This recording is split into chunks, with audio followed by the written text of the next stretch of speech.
술자리에서 처음 만난 여성으로부터 강간으로 고소를 당하게 된 의뢰인. 구속 위기까지 갔었지만 극적으로 무죄를 받게 되었습니다. 어떻게 이런 일이 가능했을까요?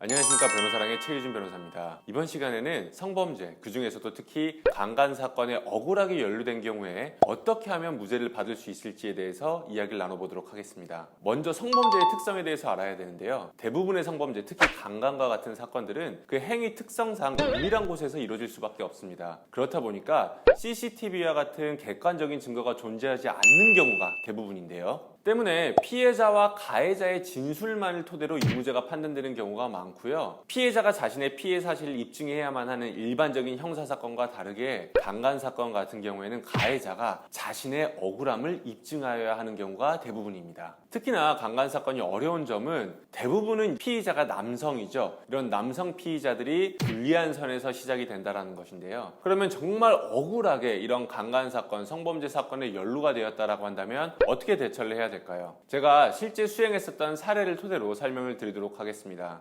먼저 이 사건의 경위에 대해서 간단하게 설명드리겠습니다. 의뢰인은 술자리에서 처음 만난 여성과 합의하에 모텔로 이동하여 유사 성행위를 갖게 됩니다. 그러나 그 다음날 의뢰인은 피해자로부터 강간으로 고소를 하겠다라는 연락을 받게 됩니다. 당황한 의뢰인은 무작정 피해자에게 사과를 하고 반성문을 써서 보냈고, 심지어 피해자가 요구하는 대로 고액의 합의금까지 지불하게 되었습니다. 아니, 잘못하지도 않았는데 왜 피해자가 요구하는 대로 반성문도 써 보내고 합의금까지 지불했냐고요? 선뜻 이해가 되지 않을 수도 있는데요. 사실 대부분의 일반 남성들은 여성으로부터 이러한 연락을 받게 되면 저자세를 취하는 게 일반적입니다. 왜냐하면 인터넷을 검색을 해보면 성범죄는 남성에게 불리하다, 강간으로 인해서 만약에 죄가 인정될 경우에는 최소 3년 이상의 징역형에 처해질 수 있다, 이런 정보들밖에 없기 때문에 대부분의 남성들은 겁이 나서 설령 본인이 억울하다 하더라도 이처럼 피해자가 요구하는 대로 다 들어주는 게 일반적입니다. 저희 의뢰인 역시도 인터넷에서 접한 이러한 잘못된 정보들을 토대로 피해자가 원하는 대로 반성문도 써서 보내고 사과 문자도 보내고 합의금까지 지불을 하게 됐었던 건데요. 하지만 의뢰인으로부터 고액의 합의금을 받은 피해자는 그 즉시 합의금을 돌려주고 나서 의뢰인이 작성한 반성문, 그리고 의뢰인이 보낸 사과 문자와 합의금 지급 내역을 첨부해서 의뢰인을 강간치상 혐의로 고소하게 됩니다.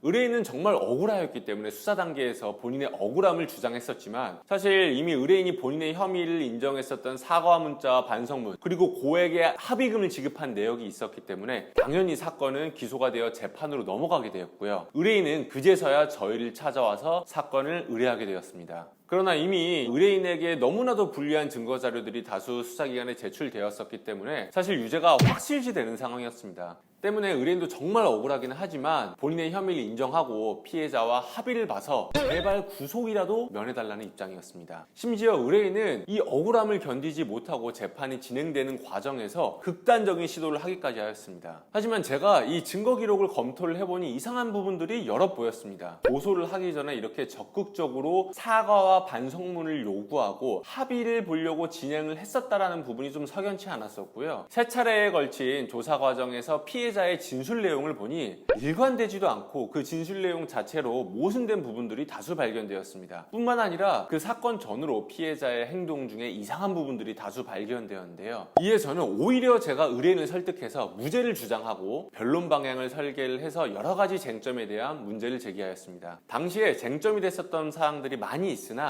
그 중에서 몇 가지를 소개해드리도록 하겠습니다.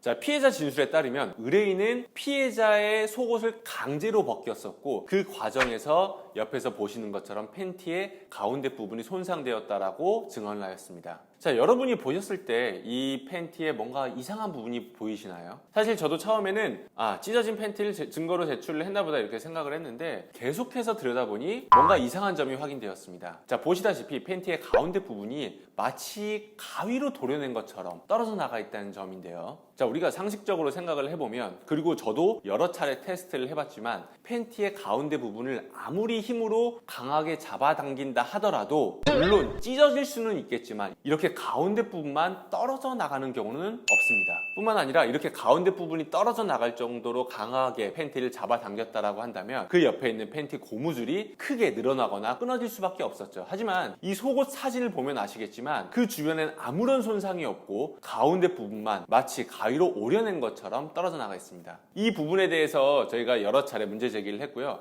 재판부 역시 이러한 부분들이 경험치에 반한다며 무죄의 이유로 언급하기도 하였습니다.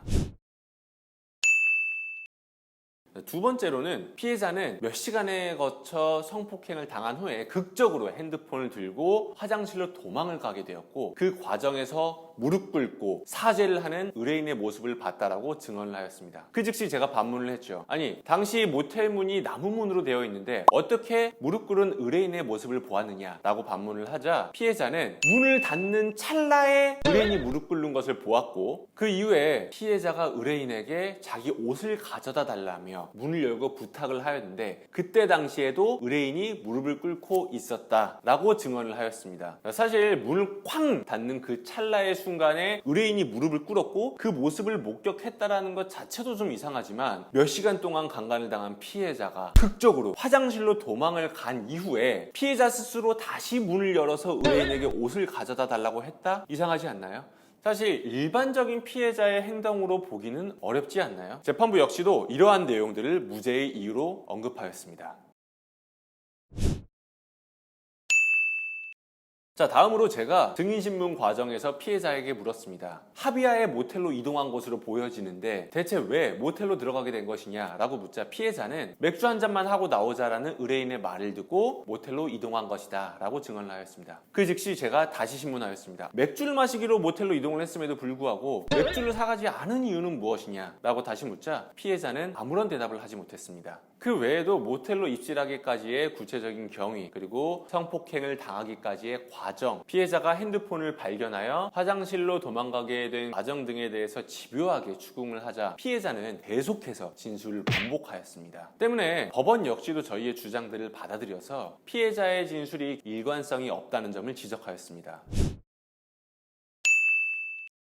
하지만 의뢰인에게 불리한 결정적인 증거가 있었죠. 바로 의뢰인이 직접 작성한 반성문과 사과문자였습니다. 이에 대해서는 의뢰인이 정말 억울하기는 했었지만은 본인의 직업 특성상 사건을 초기에 잘 끝내보자라는 생각에 어쩔 수 없이 피해자가 요구하는 대로 고액의 합의금과 반성문 그리고 사과문자를 전달하게 된 것이다 라고 설명을 하였고요. 재판부는 저희의 주장에 설득력이 있다고 보았습니다. 그 외에도 저희가 추가적인 증거 자료를 수집을 하고 피해자가 제출한 여러 증거 자료들에 대해서 탄핵을 하면서 무죄를 받을 수 있었고요. 이에 대해서 검사는 부당하다며 항소를 하였지만 항소심에서도 역시 무죄를 선고받을 수 있었습니다. 사실 지금까지 제가 말씀드린 이야기를 들어보면 그런 생각을 하실 거예요. 아니, 이런 사건들은 무죄가 나오는 것이 당연하지 라는 생각들을 많이 하실 텐데요. 그러나 저희가 이런 쟁점들을 발견해서 주장을 하지 않았다라고 한다면 과연 무죄가 나왔을까요? 그러지는 않았을 겁니다. 이 형사재판이라는 것은 검사와 피고인, 다시 얘기해서 검사와 변호인의 싸움입니다. 변호인도 법률 전문가지만 당연히 검사도 법률 전문가죠. 이 검사가 오랜 시간 수사를 했었고 다양한 증거 자료들을 수집을 하면서 이 사건에 대해선 유죄가 선고될 가능성이 매우 높다라고 판단을 했기 때문에 사건이 재판으로 넘어가게 된 것이고요. 그리고 실제 법원에서 무죄가 선고되는 비율이 1%에 불과합니다. 그러다 보니 만약에 우리가 이러한 쟁점들을 찾아서 강하게 주장을 하지 않았다라고 한다면은 유죄가 선고되었을 거고 그렇다면 우리 의뢰인은 적어도 3년 이상의 징역형에 처해졌을 것입니다.